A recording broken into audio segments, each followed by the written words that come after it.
Hello, and welcome to the episode of Todd Talks. And Todd Talks to people listen because I am here.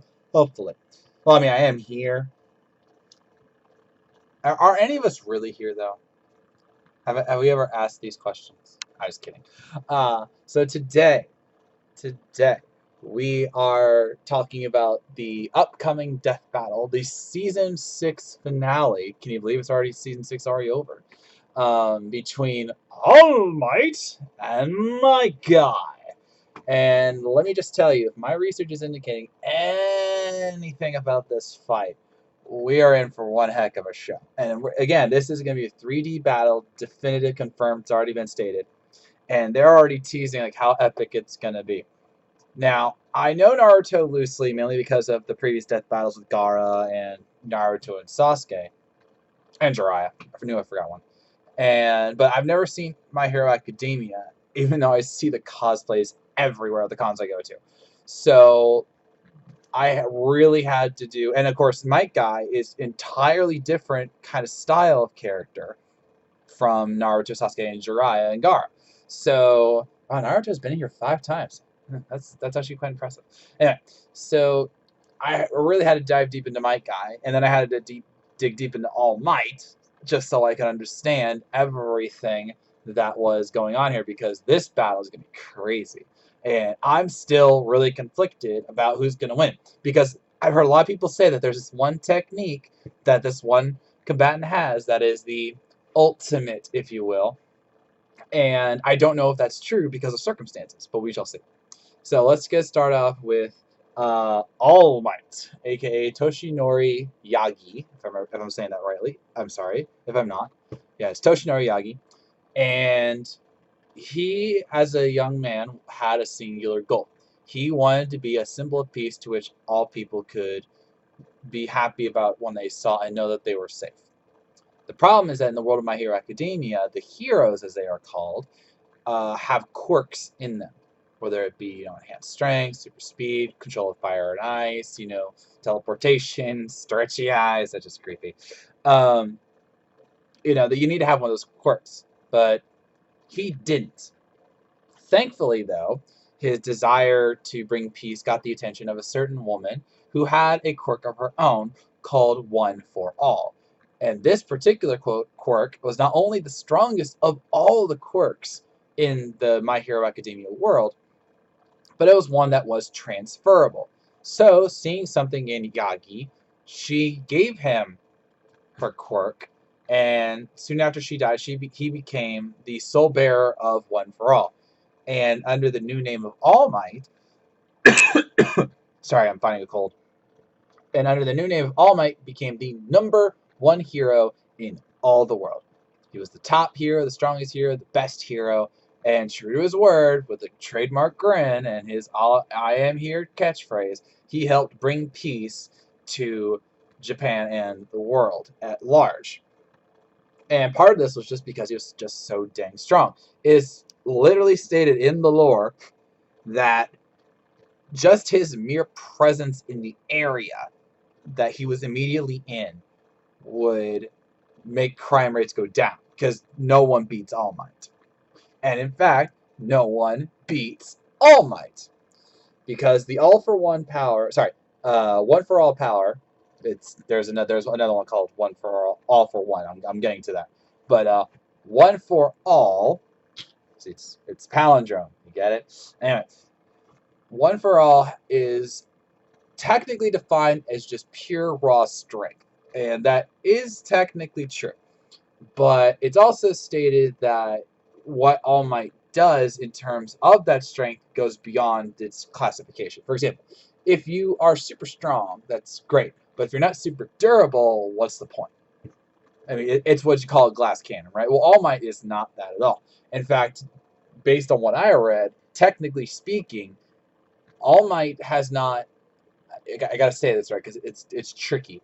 Um, in matches not specifically designed to kill him, I'll explain. He is not taking damage. All right, like just his costume is able to ward off damage, not unlike what Superman did. In fact, All Might was designed to be a personification of a Western superhero with, the ripped body, the cheesy grin, the belief in truth, justice, and Japanese way, and, that kind of thing. So that's why All Might looks like he does. He's meant to be a kind of offshoot stereotype of what a Western world version of a superhero is, which is not inaccurate if you really think about it.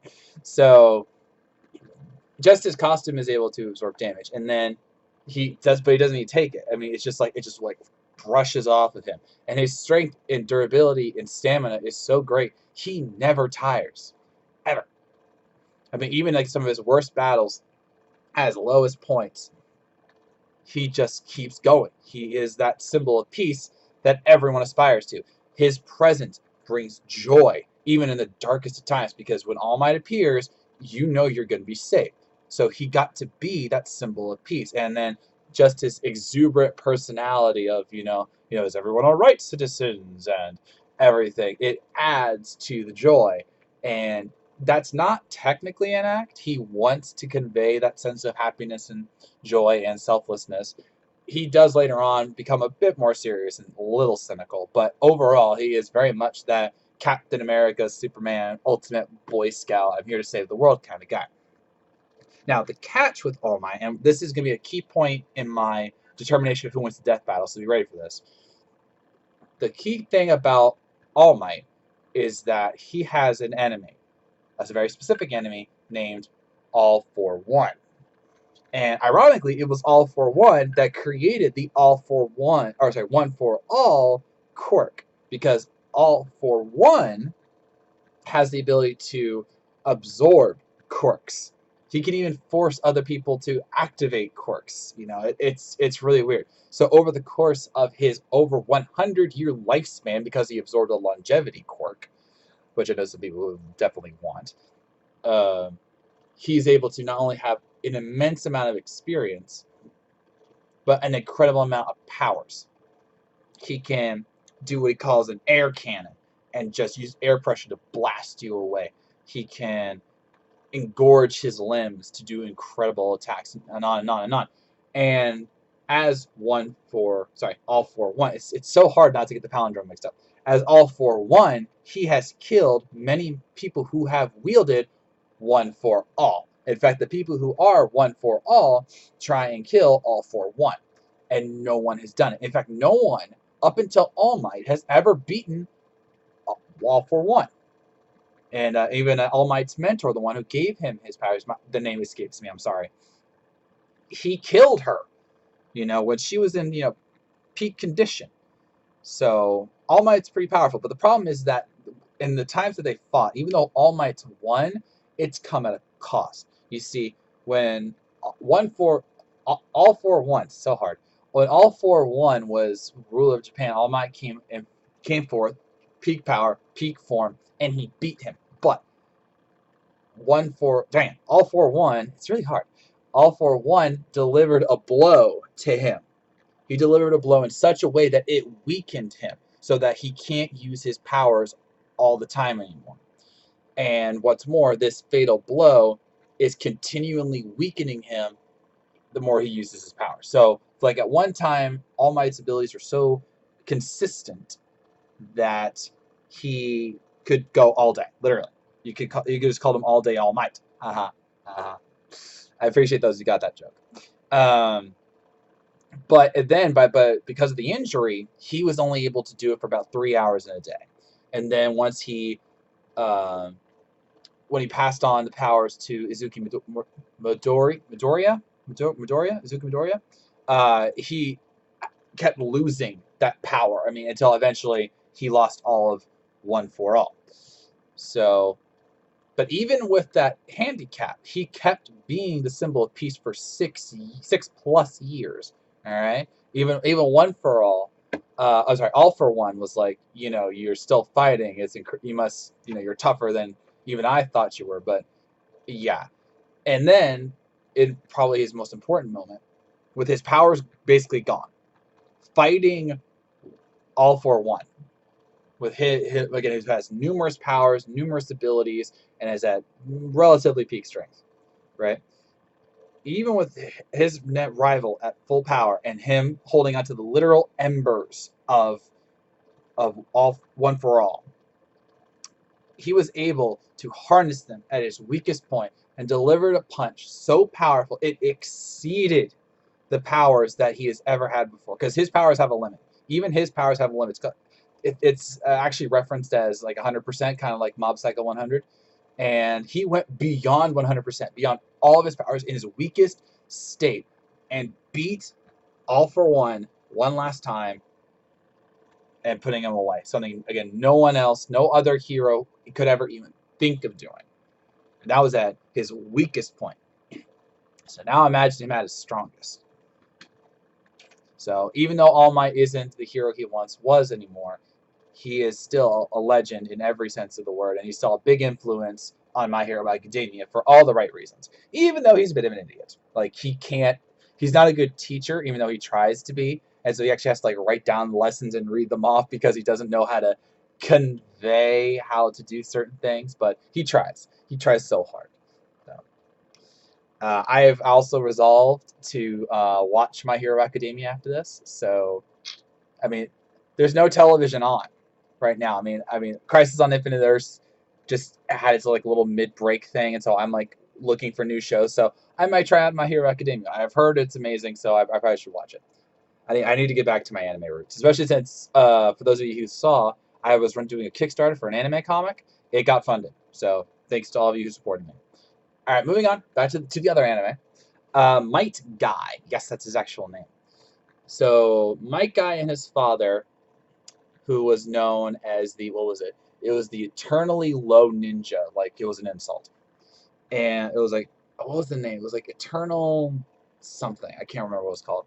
But him and his father wanted to be ninjas. The problem was that, not unlike certain people who can excel at certain things but not others, they couldn't understand or learn the various forms of ninjutsu or genjutsu. You know, so sorry. But my guy's father, Might Dai, I don't know how to pronounce it, said that as long as they focus on their physical powers, they would be able to do more, and that they could be as good, if not better, than the other ninjas. My guy didn't know whether to believe this or not, but he trusted his father, so he decided to do it anyway. So over the course of many, many years and a lot of training at the Ninja Academy, Might Guy and his father, by extension, became some of the most powerful ninjas in the world via their focus on taijutsu, which is the ninja art of hand-to-hand combat. Now, usually you think, well, wait a minute, if they're just using punches and kicks, and can they really, mess with ninjas? Yes, because not like a certain superhero we talked about, might sometimes can make right. And you still got to land a punch or a ninja attack on people, and because of their focus on taijutsu and their strong fist style, as it's called, also known as ferocious fist, they are able to go far beyond what you think they would do. They are so powerful that they were able to unlock certain things, which I'll get to in a second, and become so strong that even some of the best ninjas in the world were admitting their incredible strength. Like my guy's rival, Kakashi. There we go. Kakashi, who is one of the best ninjas in the world by many people's standards, even he admits that my guy is stronger than him because of his focus on taijutsu.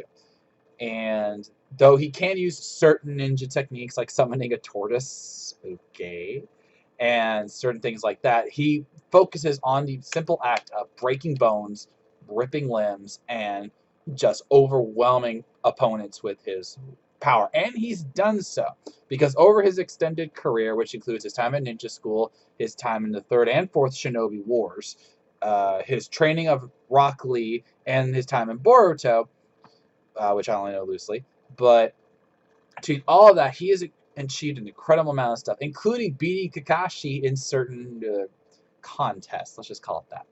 And because of that, and he always pushes himself farther. He tries to put himself out there to be the best that he can be. And because of his father, who again was just as strong as he was, if not stronger in certain elements, they learned about the 8 gates. Now, if you recall, there are in the body is chakra, and through chakra you are able to use ninja techniques. Now, chi or I gotta get the words right. So because of in the body are 8 gates. Let's just put it that way. Okay, 8 points in the body that are connected to your soul, your energy, your strength. Okay. Now, your body is able to tap into these gates in a certain amount of percentage. Let's call it that. For example, the average ninja at their peak can only tap into about 20% of what their body is capable of. Kind of like how they say you can use only 10% of your brain. It's actually like 30%, but that's another story. Mythbusters. Okay, so think of it like that, right? So most people can't tap into the gates well enough to unlock their full power. But because of Might and his father's abilities and their focus on taijutsu, they were able to unlock the 8 gates. And every gate that they unlocked, they got stronger and stronger and tougher, and they learned new techniques, and they were able to push themselves far beyond what a normal ninja could, should, or would ever do. And the catch is that every time you use a gate, with the exception of gate number 2, ironically, because that's actually just specifically a healing gate, every time you use a gate, you do damage to your body. But that's like a sacrifice so that you can get stronger. And it's specifically stated that the 8th gate, which is the last gate, the deadliest gate, you are able to focus the power of your heart in such a way that you are 100 times stronger than you were before. And that's impressive. And in the third Shinobi War, Might Guy's father used the 8th gate to protect his son and save everyone. And the cost was his life. And that's why his father, and then Might, and then Rock Lee, and even Metal Lee, what's with these names? I'm just saying. They enacted a simple rule. Never use the 8th gate unless you're willing to die to protect somebody. It has to be someone or something that you are trying to protect. Whether it be your friends, your loved ones, or the people you're sworn to protect, like a city. Do not use the 8th gate.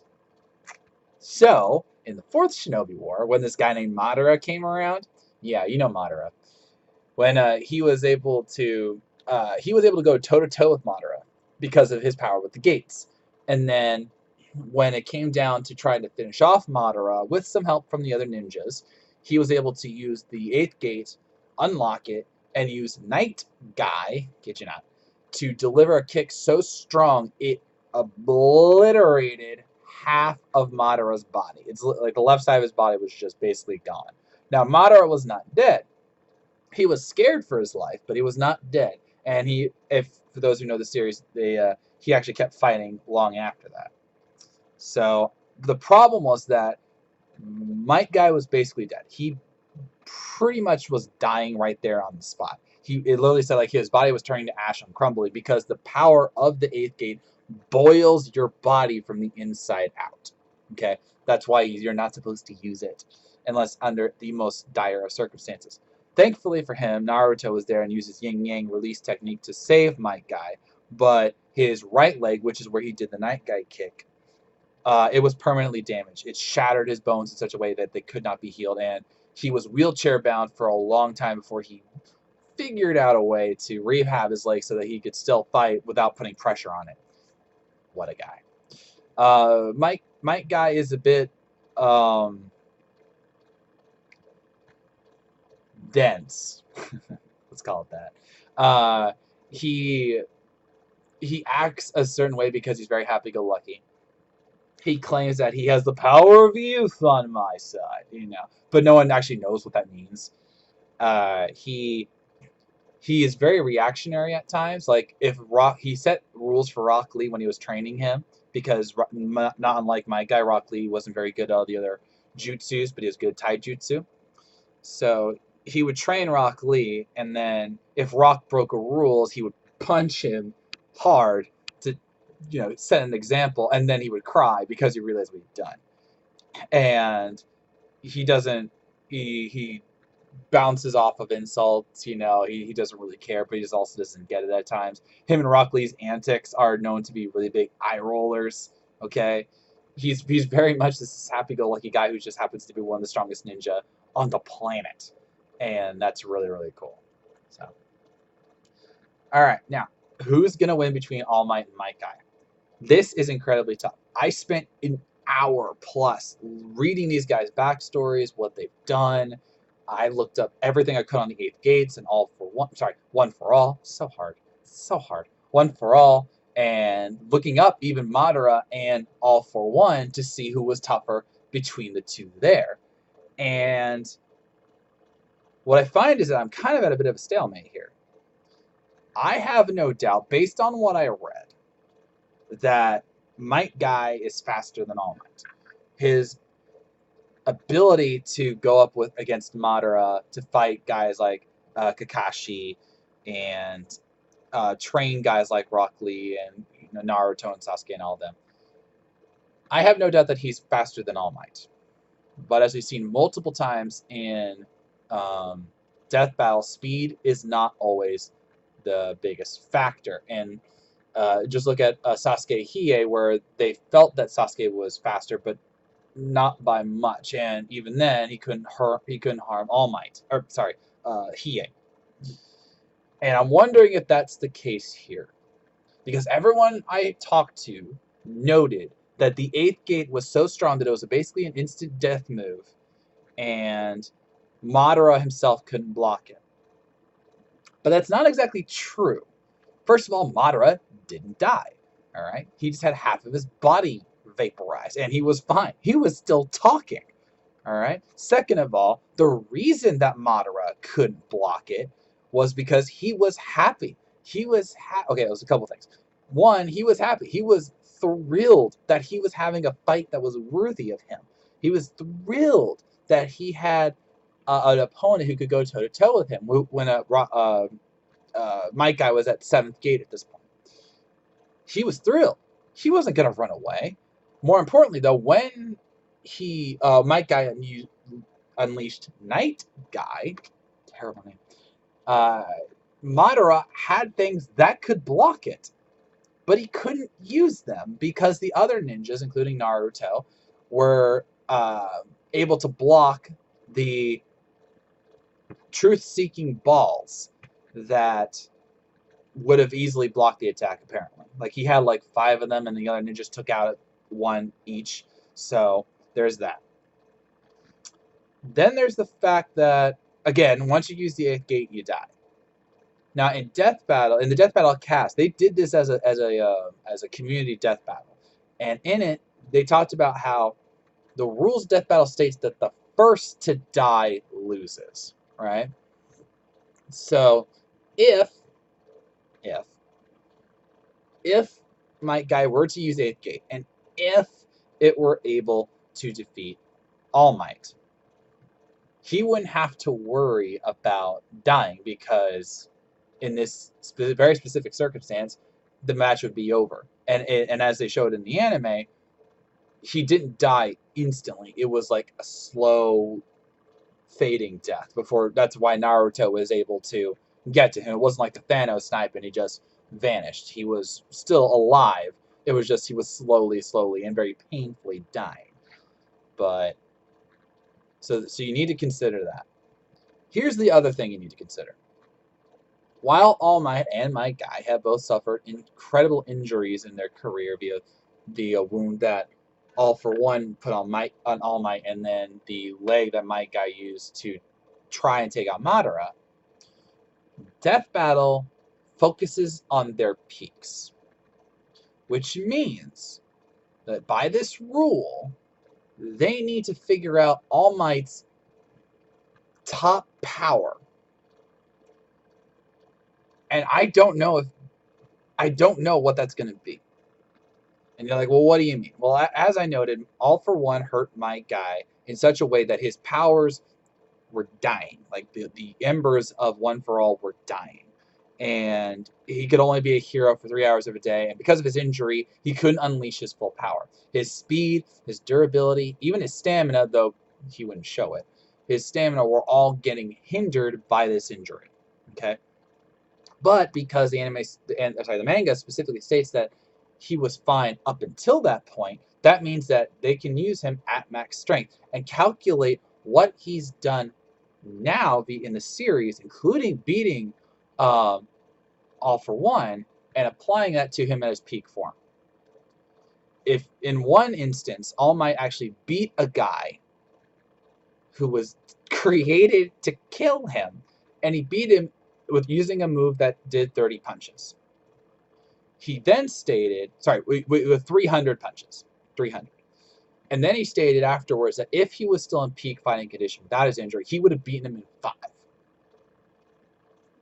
So think about that. That means that based on what we just heard, and who would know his abilities better than himself, if Mike Guy was at peak condition, he would be 60 times stronger than he is right now. That's incredible. And you also have to realize that All Might's true strength, if you really think about it, can't fully be shown in the manga or in the anime. Technically. Because while we've seen him do clashes with All for One that sent towering infernos into the sky, look it up,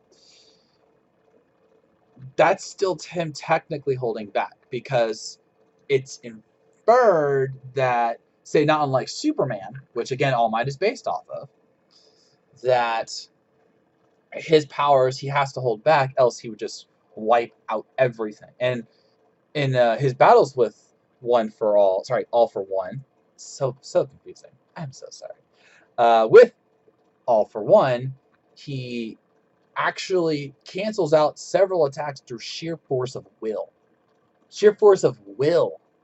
Okay? And then in one instance, in his injured state, he covered 5 kilometers and beat a bad guy in 30 seconds. And All for One noted that he got slower.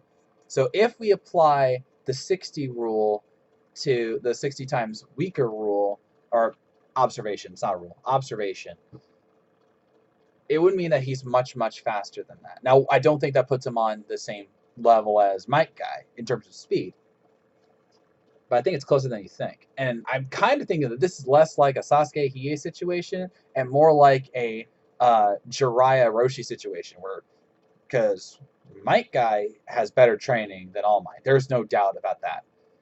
He has a better arsenal than All Might. There's no doubt about that. So that's 2 wins for Mike Guy. The problem is that it kind of pales in comparison when All Might has a power that might just eviscerate you. Yeah. And remember that though he can use the 8th gates, it injures him, except for 2nd gate, every single time. It tires you out. It weakens you.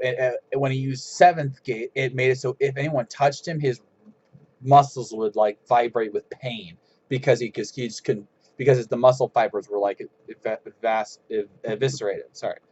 So everyone thinks the 8th gate is an instant win move. I'm not sure that's the case. And because we've never seen, outside of his one injury, who was only done by the biggest villain in all of My Hero Academia, the biggest villain, the most powerful villain, the most experienced villain ever, that's who hurt All Might. Him.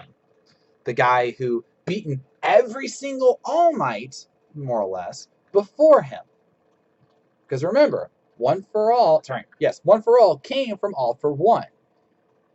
And with 100 years of experience, with 100 years of extra powers and abilities, and beating down every single other hero at My Hero Academia, All Might, our All Might, at his weakest form, with just the embers of One for All, was able to defeat All for One in one punch, in his weakest state. So imagine him at his best.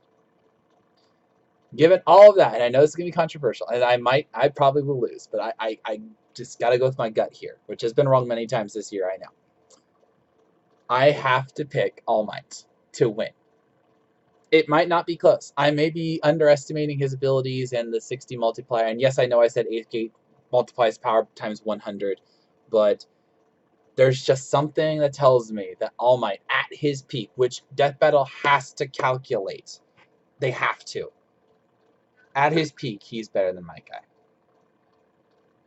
So we'll see. All right, so yeah, I'm picking All Might. And with that, I'm ending this episode. Todd, talk to who you think is going to win in the battle of the mights. Will All Might win? Will Might Guy win? Who might pull it off? Who might not? Okay, I'm done. Just let me know in the comments below. And remember, keep it civil. Warning you. So, I thank you for watching. If you made it this far, I know you were listening, and I'll see you around.